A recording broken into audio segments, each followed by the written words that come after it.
Dans cette vidéo, nous allons commencer le chapitre 1 de première générale sur le second degré. Grand 1, fonction polynôme du second degré. Alors avant ça, nous allons commencer par une activité. Nous ne pourrons pas forcément répondre à toutes les questions, mais cela ne posera pas de problème. Au fur et à mesure qu'on apprendra des choses sur ce cours, on répondra aux questions correspondantes. Donc on vous dit, on donne l'expression algébrique de la fonction f définie sur grand R par f de x égale moins 2x au carré moins 4x plus 6. Alors, cette forme-là, donc moins 2x au carré moins 4x plus 6, c'est ce qu'on appelle la forme développée. Donc développée. C'est la forme développée du polynôme du second degré. Donc on verra ce qu'est un polynôme du second degré, hein, mais je vous le dis tout de suite, c'est ça. La fonction f est représentée par la courbe CF dans un repère orthonormé du plan. Démontrer que pour tout réel x, f de x peut s'écrire aussi de cette manière-là. Alors je vais partir de cette réponse.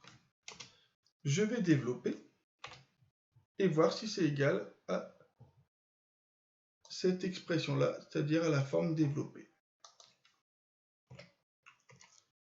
Alors, moins 2, facteur de x plus 1 au carré plus 8. Alors, x plus 1 au carré, c'est une identité remarquable.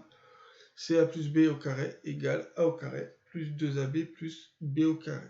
Ainsi, nous obtenons x au carré plus 2x plus 1 plus 8. Donc, ça, c'est égal à quoi?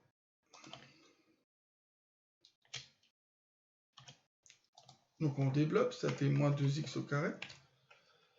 Moins 2 fois 2x, ça fait moins 4x. Moins 2 fois 1, moins 2, plus 8.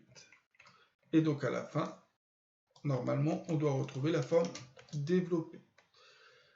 Donc, vous avez moins 2x au carré, moins 4x. Et là, moins 2 plus 8, ça fait bien plus 6. Donc, au final, vous avez que tout ça, c'est égal à f de x. Et du coup, vous venez bien de démontrer que f de x était égal à ça. Alors, je vais insister sur quelques petits points. Surtout, ne commencez pas le calcul par f de x égale. C'est justement ce que l'on veut démontrer. Donc, vous partez de ça pour montrer que c'est égal à f de x. Et la seule manière pour le faire, enfin la seule manière pour l'instant que vous pouvez utiliser, c'est en développant ça. Si vous développez ça et que vous trouvez que c'est égal à ça, et ça étant égal à f de x, vous prouvez bien que f de x, c'est égal à ça. Alors, pourquoi on appelle ça la forme développée? Vous voyez bien que ici, qu'avons-nous fait? Nous avons développé. Donc, à la fin, nous avons une forme qu'on appelle une forme développée. Par contre, cette forme de départ, elle porte un nom. Donc, on appelle cette forme la forme canonique du polynôme du second degré. Donc, pour l'instant, un polynôme du second degré, nous avons deux façons de l'écrire, forme développée et forme canonique. Donc, la forme canonique, ça ressemble à ça. On va faire tout un cours dessus. Ensuite, on vous dit de démontrer que pour tout réel x, f de x, c'est égal à moins 2, facteur de x plus 3, facteur de x moins 1. Et bien, de la même manière, nous allons partir de là. Et nous allons développer. Donc, ça fait moins 2. Je vais ouvrir un crochet. Je préfère, moi, développer d'abord les parenthèses. Donc, d'ailleurs, je vais ouvrir une parenthèse. X fois x, ça fait x au carré. Ensuite, x fois moins 1, ça fait moins 1x, c'est-à-dire moins x. Plus 3 fois x, plus 3x, plus 3 fois moins 1, ça fait moins 3. Voilà. Ensuite, je vais réduire l'intérieur de la parenthèse.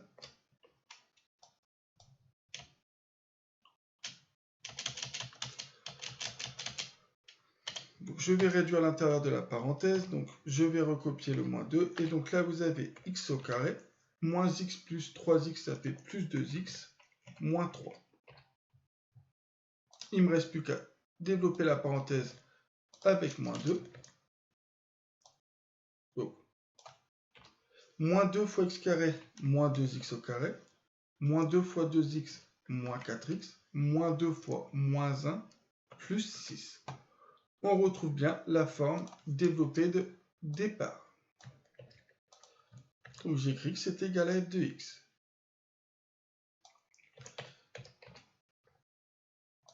Ainsi, nous avons bien montré que f de x était égal à ça. Cette forme-là porte un nom. Alors, si je vous dis que ça, c'est la forme développée, ici, vous voyez qu'ici, on a ce qu'on appelle des facteurs. Donc, on va appeler cette forme-là la forme factorisée. Donc, la forme factorisée du polynôme du second degré. Au final, nous avons trois façons d'écrire un polynôme du second degré. Donc, forme développée de cette manière-là, forme canonique de cette manière-là, et forme factorisée de cette manière-là. Ensuite, on nous dit le point A de coordonnées 2, moins 10 appartient-il à la courbe? Alors, pour répondre à cette question, vous pouvez vous servir des trois formes. Donc, est-ce qu'il y a une forme qui vous paraît la plus simple pour faire les calculs?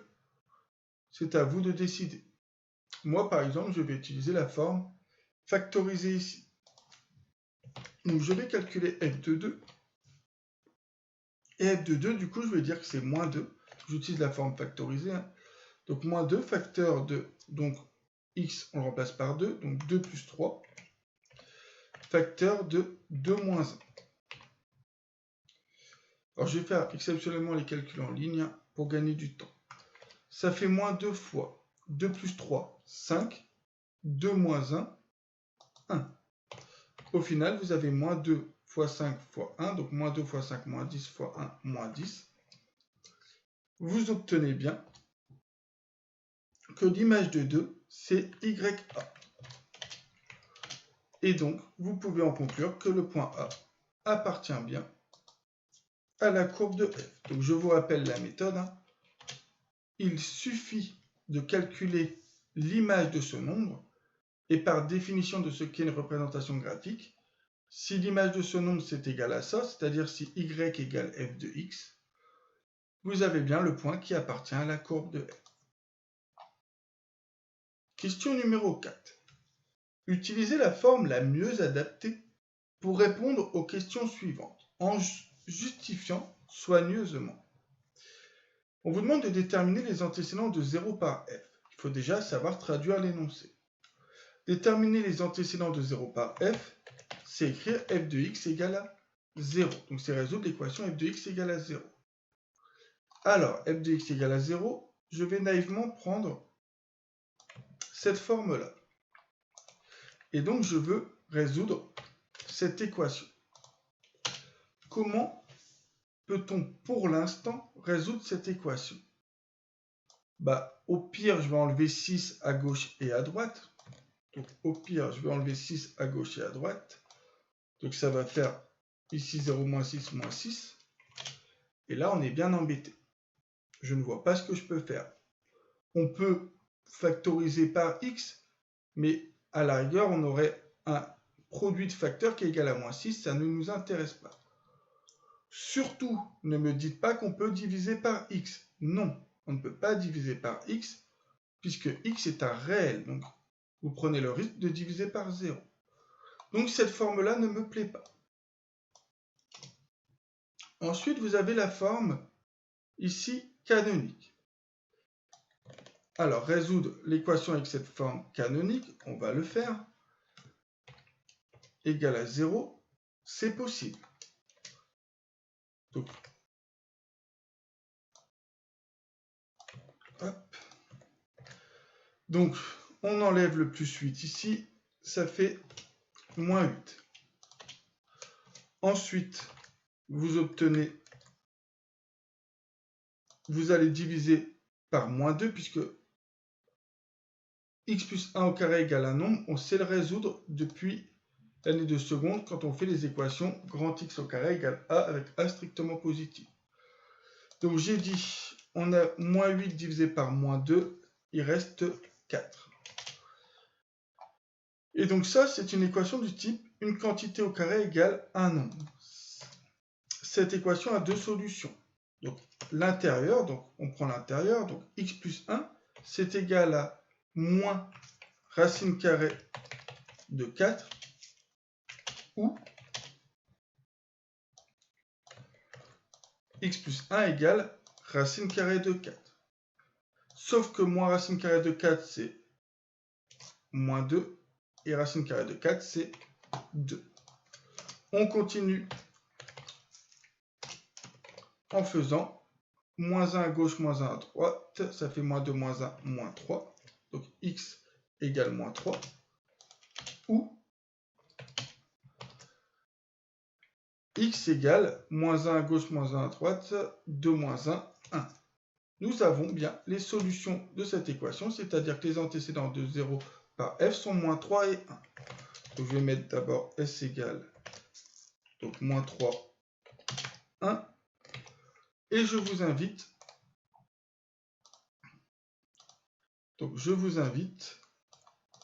à mettre une phrase de conclusion en disant que moins 3 et 1 sont les antécédents. Donc moins 3 et 1 sont les antécédents.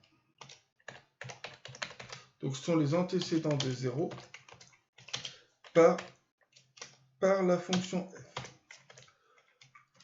Donc on a réussi à répondre à la question. Maintenant, quand même, la question, c'est utiliser la forme la mieux adaptée. Donc ici, forme canonique. Donc on utilise la forme canonique ici. Voyons voir la dernière forme, la forme factorisée. Donc f de x égale à 0.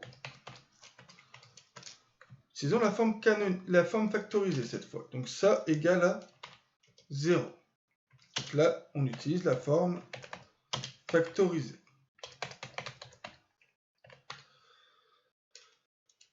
Et bien vous avez un produit de facteurs qui est égal à 0. Si et seulement si l'un des facteurs est égal à 0. Est-ce que moins 2 peut valoir 0? Ben non. Par contre, x plus 3 peut être égal à 0, ou x moins 1 est égal à 0. Ce qui signifie qu'on va enlever plus 3 à gauche et à droite. Ça fait x égale moins 3. Donc je vous invite à voir ma vidéo sur les équations produits, et sur les équations aussi. Et x moins 1 égale à 0, plus 1 à gauche, plus 1 à droite, 0 plus 1, ça fait 1. Et là, en quelques lignes, nous avons directement cette réponse. Donc, quelle est la forme la plus adaptée pour répondre à polynôme du second degré égal à 0? Clairement, c'est la forme factorisée. C'est cette forme-là qui est la plus adaptée. Voilà. Mais on peut le faire avec la forme canonique, c'est juste un peu plus long, et c'est surtout, il faut se rappeler. Donc, il faut se rappeler que l'équation x au carré égale a avec a strictement positif admet deux solutions.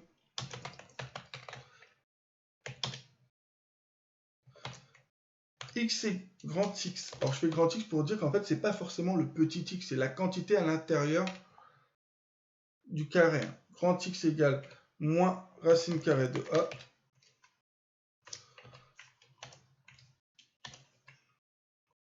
Donc admet deux solutions. Donc soit ça, ou x égale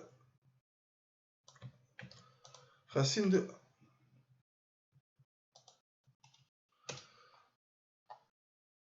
Alors, c'est pas, je vais mettre et d'ailleurs, car là, c'est les solutions. Donc, il y a deux solutions, ça et ça.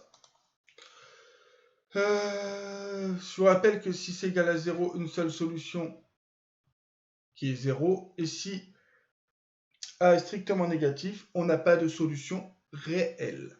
Vous verrez plus tard qu'on peut peut-être avoir des solutions dans un autre ensemble.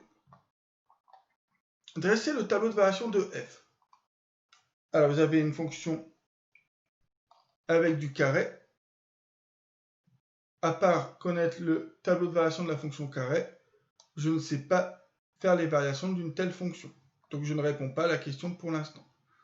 Et donner la nature et la valeur de l'extrémum, de la même manière, je ne peux pas répondre à cette question, à part taper ça sur une calculatrice ou sur un logiciel comme GeoGebra pour pouvoir conjecturer la réponse, mais ça ne donnera à aucun moment la preuve.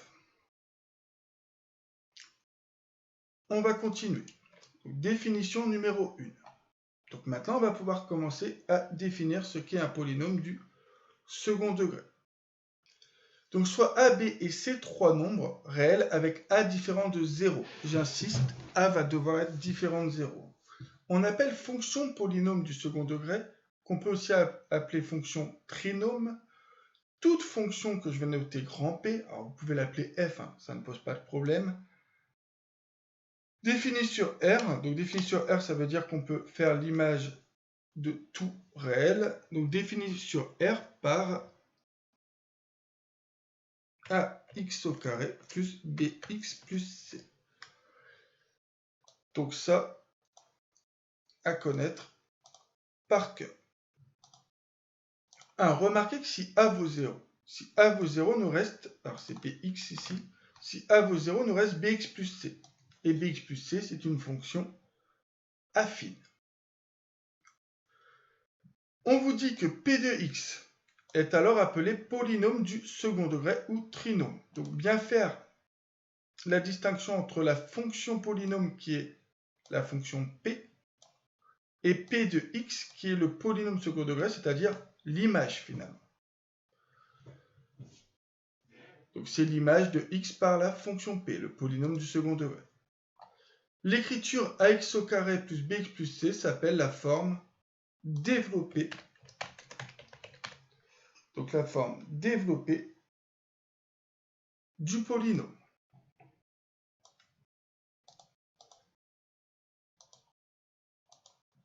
Donc je répète, fonction polynôme du second degré définie sur R par ça. Ça, c'est ce qu'on appelle un polynôme du second degré. Et là, la forme qu'on a donnée ici, c'est la forme développée du polynôme. Quelques remarques. Les nombres A, B et C sont appelés les coefficients du polynôme. Donc les coefficients du polynôme. Alors ne me parlez pas de coefficient directeur, s'il vous plaît. Ax au carré, c'est ce qu'on appelle le terme de degré 2. Pourquoi? Parce qu'ici, on a une puissance 2. Bx, c'est ce qu'on appelle le terme de degré 1. Pourquoi? Parce que Bx, c'est B fois x et x puissance 1. Et C, c'est le terme constant. Parce que c'est un nombre constant. C'est le terme constant. Attention à l'ordre. Si on vous dit que P de x est égal à 3x moins 4x au carré plus 1, c'est aussi un polynôme de degré 2, mais qui est mis dans le désordre.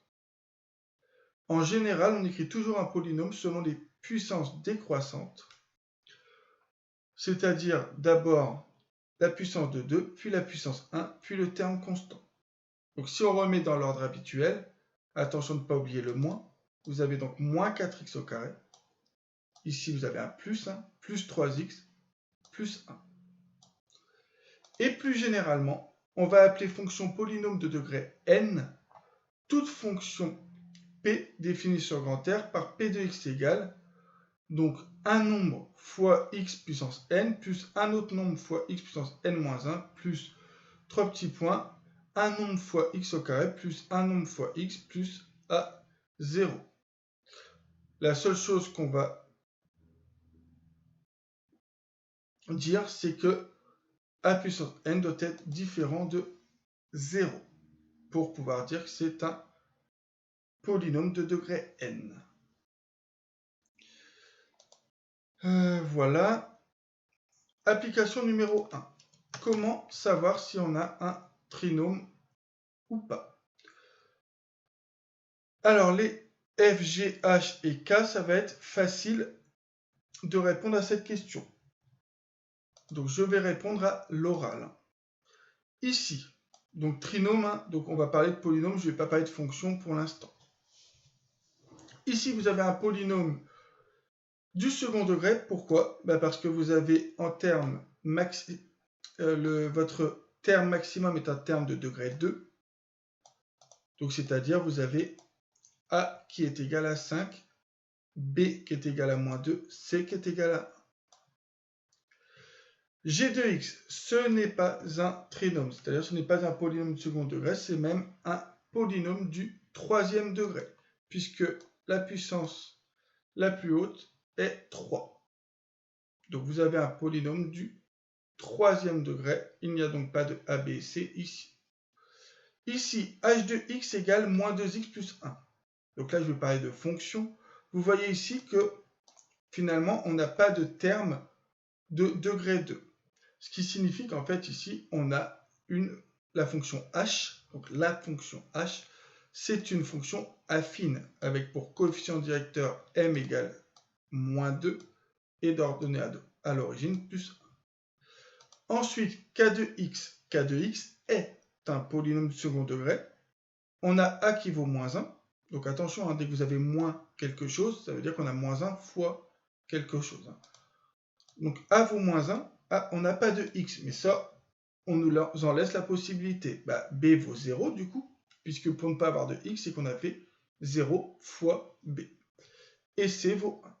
Donc là, ça c'était les cas faciles. Ici, pour pouvoir répondre à cette question, on va devoir développer. Donc L de x égale ça. Donc on développe.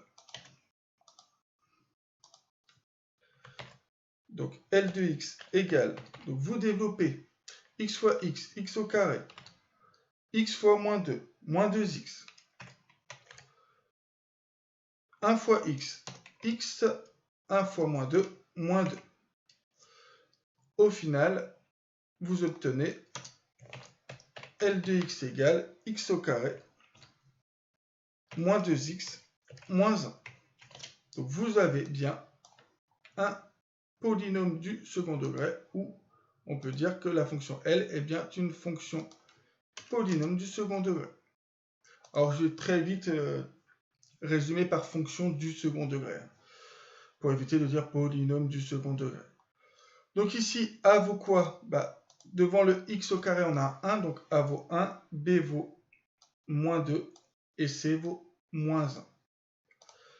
Ensuite, pour n de x. Donc pour n de x, la même chose, on va développer.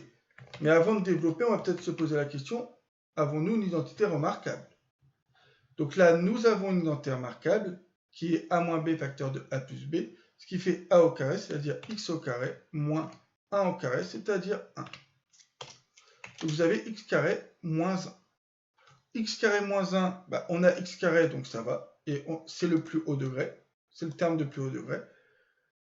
Donc ici, on va avoir un polynôme de second degré avec a vaut 1.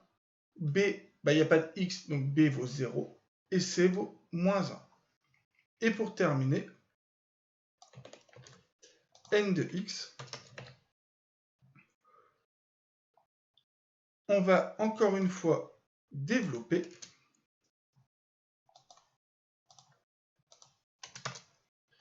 Donc n de x, on développe. Identité remarquable, c'est la deuxième a moins b au carré. Donc vous avez Alors, soit vous développez ça, puis vous développez ça, soit vous utilisez que c'est a au carré moins b au carré, c'est-à-dire a moins b fois a plus b, puis après vous redéveloppez. Bon, c'est assez long, donc je vais faire naturellement, je vais développer ça. Donc ça fait x au carré moins 2 fois x fois 1, donc moins 2x, plus 1 au carré, c'est-à-dire 1. Moins, s'il y a un moins devant une parenthèse, on met des parenthèses. X au carré, plus 2 fois x fois 2, 4x, plus 2 au carré, plus 4. Ce qui nous donne n de x égale, donc on recopie x carré moins 2x plus 1, et un moins devant une parenthèse, ça change le signe devant tous les nombres de la parenthèse. Donc on avait x carré, donc ça devient moins x au carré. On avait plus 4x, donc ça devient moins 4x. On avait plus 4, ça devient moins 4.